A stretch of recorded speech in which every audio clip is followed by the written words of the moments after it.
What's up guys, this is Paul again from MK Scholars. Twizere ko mwese mumeze neza waba dukurikiye uri mu Rwanda cyangwa uherereye mu bindi bice bitandukanye by'isi.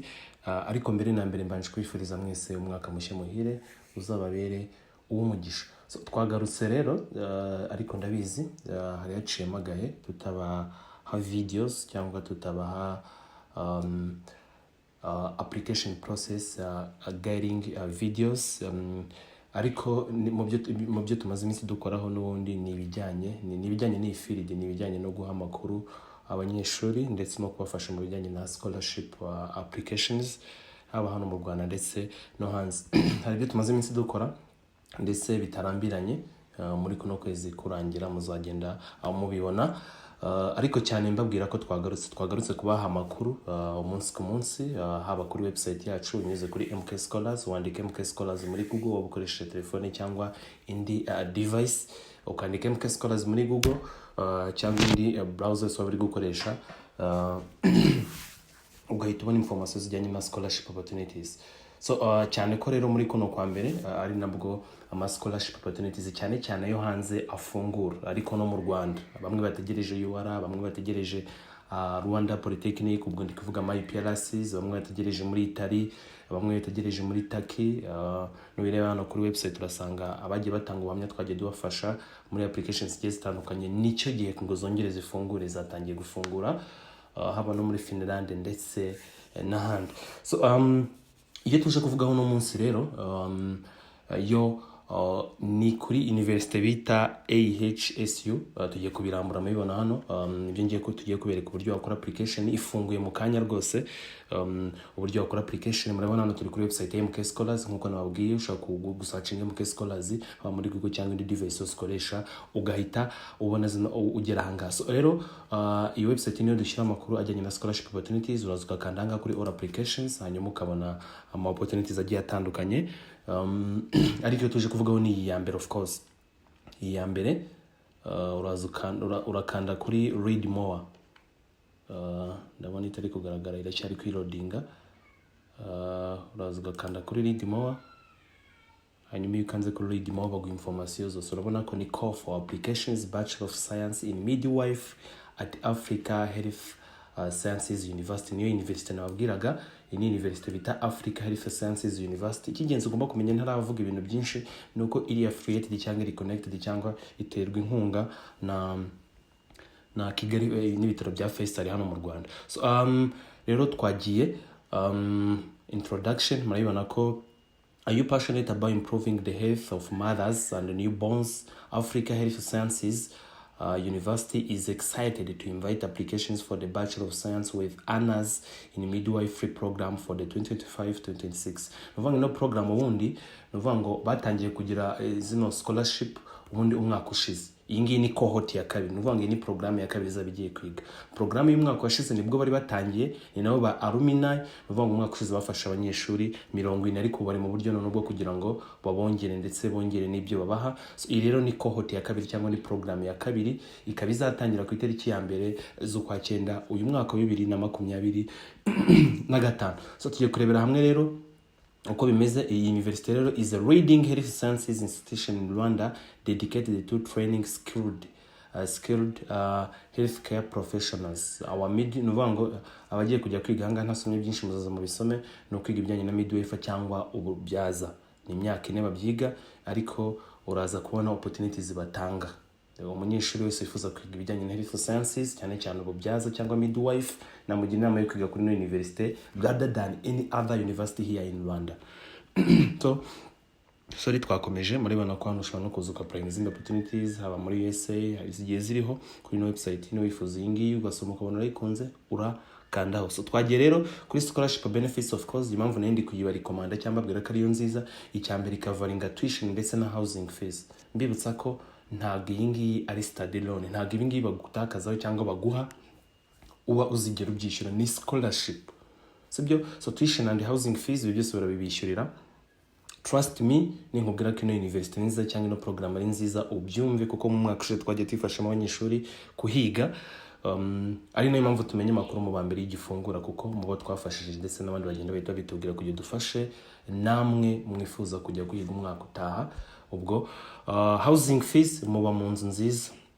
Abifuza ko nza kuzibereka baze kutwandikira kuri WhatsApp, ariko baba ahantu heza. Tuition fees ibintu byose byo kwiga nta kintu kimwe wishyura, ibintu byose barabikwishyurira. Hanyuma ndetse n'ibijyanye n'amasomo, course materials, laptop barayibaha, ndetse mu bijyanye n'igihe wiga, accommodation during your studies, ni ukuvuga ngo accommodation niyo twavugaga hejuru ku bijyanye n'aho uba. Hanyuma monthly stipend, abo mwaka washize ntabwo ari ngombwa ngo mvuge exact monthly stipend abo mwaka ushize babahaye bigayo, ariko yari hagati y'amadolari 120 na 200. Ntabwo ari ngombwa bivuge abo uyu mwaka rero namwe hari monthly stipend muzahabwa abazafatwa babaha letere kwanza mbere yo kugera banza bakaguha letere ukareba ko ibijyanye na benefits zose bazaguha.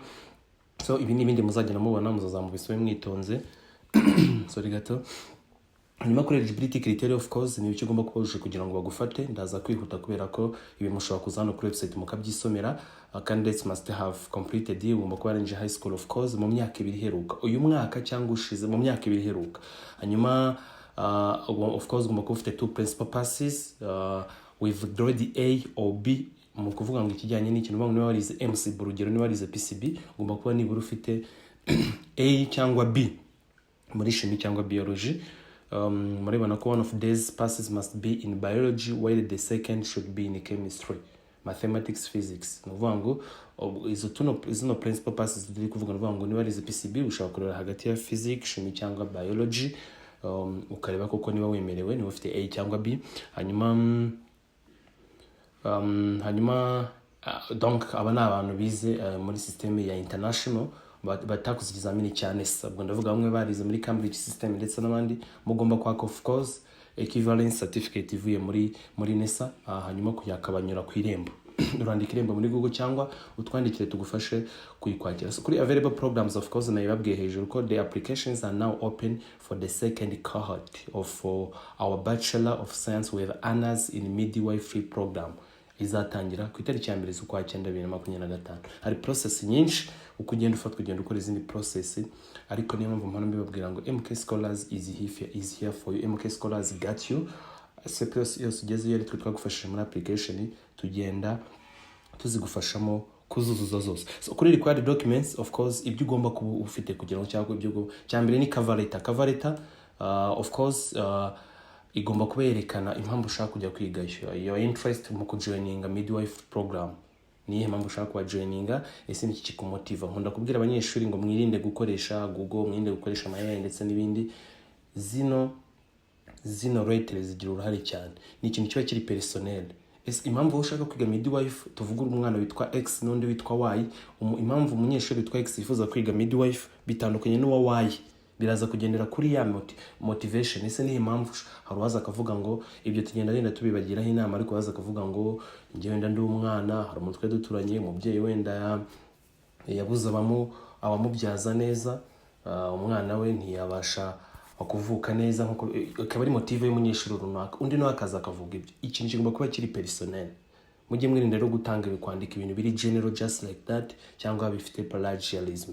So ibigomba kuba ari ibintu biri personnel. Hanyuma ikindi urabona ko CV of course ugomba kuba ufite CV imeze neza iri updated, yerekana academic background, work experience and any other achievement cyangwa skills wigeze ufite, kandi bigomba kuba ari ibintu biri aligned n'ibyo ugiye kwiga. Nkunda kubibwira bigomba kuba bijyanye n'ibintu ugiye kujya kwiga. So aya ni ama transcript of course muri kuvuga muri post kuva mu 4 kugera mu 6. Hano result slip of course cyangwa diplome ko ifite cyangwa gukoresha result slip. Hanyuma passport of course, this is for the students who are not in Rwanda, bagomba gukenera passport of course, but the students from Rwanda icyo bakeneye ni ID gusa. Hanyuma wanga na amazina na contact y'abantu bazakurikomanda. Ushaka kuba arabaremo wawe ndi washimino wa biology, urabaka amazina yabo ndetse na nimero zabo za telefone kugira ngo bazababaze uko witwaraga ku ishuri. So kuri admission process cyangwa uko process zizagenda, of course to apply you have to submit your online application through the scholarship link. Hano hasi ahangaha niho tugiye kubereka uburyo application ikorwa. Hanyuma abazaba shortlisted for the first step bagomba bitabira icyo twita entrance exam. Hano ariho ama steps ndetse n'igihe bizakorerwa. Application yafunguye umunsi nkuko nabibabwiraga. Niba ari ahantu wajya umenya makuru ari updated ni hano kuri MK Scholars. Niba ari na mugenzi wawe utarasharinga aya makuru, mufashe kugira ngo najye menya aya amakuru, wamusharinga kuri YouTube channel akayimenya, agakora mukore subscribe kugira mujye mukomeza mubona aya makuru, wamusharinga website cyangwa wamushira muri group za MK Scholars, ushobora kujoining ukanza ahangaha byose. So hanyuma murabona ko application izafungwa ku itariki 28 z'ukwa kabiri. Hanyuma abazaba shortlisted cyane cyane abo tuzaba twafashije muri application, no kuvuga hano dutangira kubafasha cyane, tuba twafashije muri application ariko no kuri entrance exams, no kuvuga ngo kuri exam ugiye gukora ubwo ndi kuvuga papers y'ubushize bakoze ibyo bakoze kugira ngo tubyereke abanyeshuri mbese babashe kuzatsinda exam neza. Hanyuma ibyo byava mukajya muri interview, hanyuma ngano tubarebera past papers, hanyuma kuri final of course decision ugategereza muzasubiza ku itariki 15 z'ukwa gatanu. Uvuga ngo uzagera ku itariki 15 z'ukwa gatanu waramaze kumenya ko uzajya kuri university applying. Numara ku applying uzagutegereje wa applying n'ahandi hose ushaka. Nkunda kubabwira ngo ni byiza ko ushobora ku applying kuri university imwe cyangwa ebyiri cyangwa eshatu, hanyuma wowe hose bagufata ukihitiramo, hamwe bagufata akaba ari ujya kwiga. Si byiza ku applying ahantu hamwe gusa kuvuga ngo reka na applying hamagume gusa. Oya, applying ahantu haba university eshatu za hano mu Rwanda cyangwa n'iziri abroad, hanyuma applying ebyiri cyangwa eshatu cyangwa enye, hanyuma utegereza uvuga ngo habazamfata bigende gusa. Hanyuma ukanda ahangaha kuri open scholarship link kugira utangire ku applying. Urabona ko ndahakanze ariko twe twabikoze, uraza ujya ahangaha. Iyo twabikoze n'umara ko hakandura tugera kuri form sori gato. Ariko ubona ko 2025 call for applications, murabona no kwiga ibijyanye na midwife, ariko n'abandi bifuza kwiga andi health sciences murebe hano ko nazo ziri hafi kuza. Welcome to Africa Health Sciences University application portal. Africa Health Sciences is accredited health sciences institution in Rwanda dedicated to training next generation of healthcare professionals in medicine, pharmacy, midwife, nursing, laboratory technology, radiography and other allied health fields. Nako n'izindi fields zigiye zirimo ndetse n'uzagenda zifungura. Amenye ko kuri iyi program izatana cyagiye muzagera kwiga ni ku itariki ya mbere z'ukwa 2025. Twakomeje ninje I'm just going kubereka uburyo application ikorwa. Barabanza bakukwereka email ugiye gukoresha niba ariyo kuko niba ari yawe niba bazagusubirizaho, sorry gato. Hanyuma ugakanda hano ukayemeza yego niyo, hanyuma amazina yawe hano ngiye kwandika twebwe MK Scholars, ariko urashyira amazina yawe, hanyuma email of course ni mkscholars250@gmail.com, phone number y'akazi kugira ngo n'abatayizi bayimenye 0798812331, hanyuma nationality of course no Rwanda, ariko rero indi nationality you can put it there if you are Burundian or what. Hanyuma ndashyira wenda ko ari male cyangwa reka mvuge female, ariko nkunda gutanga urugero kuri male, reka nkoresha na female nta kibazo. Hanyuma what year did you complete, warangije ryari? Ni muri 2021 2022 cyane bango wenda mu myaka ibiri heruka, ubwo ni 2022 cyangwa 2023. Ishobora no kuba ari 2024 ukavuga ati ngiye narangije muri 2024 ku banyeshuri bejo bundi niho turi kuvuga. So hanyuma tugakomeza which secondary school did you attend, wenda ikigo reka murashyira ikigo mwiza ariko ngereka nshyireho MK Scholars just like that. Hanyuma ku kigo of course ugomba kwerekana amazina y'ikigo ndetse naho, hanyuma ubwo hanini mu bikora neza mwitonze. Abifuza ko tubafasha turabafasha kwandika ari amaretere ndetse n'ibindi. Hanyuma city mushyiraho district, nshaka kuvuga wenda Kicukiro, Kigali city. Ku bigo bitari muri Kigali ushaka kuvuga wenda u Rwanda, no kwandika na account ugashyiraho u Rwanda. Ariko abanyeshuri badafite ibigo bitiga muri Kigali city ubwo no kuvuga ngo bidatuye I mean ngomba gushyiraho akarere. Twakomeje what was nge nigaga wenda urugero navuze umuntu wa MCB, hanyuma ugakanda next. Ibintu birangije ugomba kubyuza neza witonze. Hanyuma what was your biology national exam mark, ushobora muri biology nagize B wenda, hanyuma muri chemistry wenda ngira B. Hanyuma what was your physics, ushobora ko nagize C cyangwa uvuga B naho nta kibazo cyangwa C.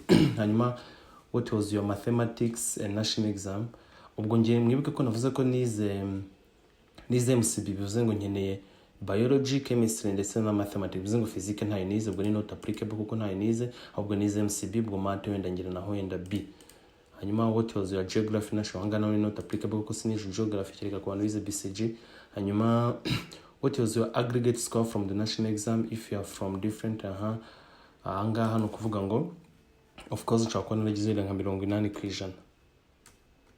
Sibyo if you are from a different education system that did not have a national exams please type not applicable. Ubwo ni ku bantu bize nka Cambridge system murabizi ko batajya bakora ibijyanye na revision examination. So ubwo rero uyu nguyu ni umuntu utanze urugero, dukande next. Hanyuma numara gukanda next anga ugiye gushyiramo document cover letter nababwiraga abifuza ko tuyibandikira muratwandikira. I'm telling you ko last year we helped more than 10 students to secure this scholarship kandi mwakisiza bafasha abanyeshuri ba 40 mu gihugu. Muri 40 harimo abarenga 10 bacu twafashije. So cover letter bifuza ko tuyikwandikira, ushobora kuba bifuza ko twandikira writers cyangwa CV ariko bifuza kwikorera application kuko naberetse uburyo wayikora application muri bana ko yoroshye ariko izi letters ukagira imbogamizi. So we are always here for you guys. Hanyuma kuri cover letter of course uhita uploadingamo hano, itukanda hano ukaya uploading. Ni ibintu bisanzwe. Ine internet urabona ko itukanda hanga browser hanyuma ukaya uploadinga. Na hano CV ishyiramo hano na ID ishyiramo hano, hanyuma izi ni transcript cyangwa reports, hanyuma hanga gushyiramo result slip cyangwa diploma. Ndumva ari ibingibi no kunguko iyo application ikorwa uyikore neza witonze. Ikingenzi nkunda kubabwira no kugendera kuri la cover letter. Ira cover letter niyo y'ingenzi. Motive cyangwa motivation uyikuraho ko ushaka kwiga midwife. Aho handi ibyo bintu byavuye kandi bigomba kuba bihera muri upbringing sawa. Uburyo wakuze ndetse niho bikonta cyane cyangwa nibwo bigira biba ari strong cyane. So ndumva tuberetse uburyo application ikorwa, turagaruka tuje kubereka izindi. Nababwiye ko ibyo turi gukora system turi kubaka kugira dukomeze tubafasha mwese kuba ko abanyeshuri batwaka gufasha mwe nitubasha kubafasha. So system tumaze iminsi dutegura kugira ngo mwese tujye tubasha kubafasha, ariko ubu twagarutse kugira ngo kuko turi muri finalization yayo nuko ngo twagarutse kugira tujye tubaha opportunities buri munsi. Subscribe kugira ubona aya makuru yose, mukore subscribe, musharinge bagenzi banyu amakuru ntakajye bacika, mujye mubwirana ni byiza kugira ngo mwese mufatwe bizagende neza. Hanyuma kandi umwaka mushya muhire nkuko nabibabwiye ya report from MK Scholars.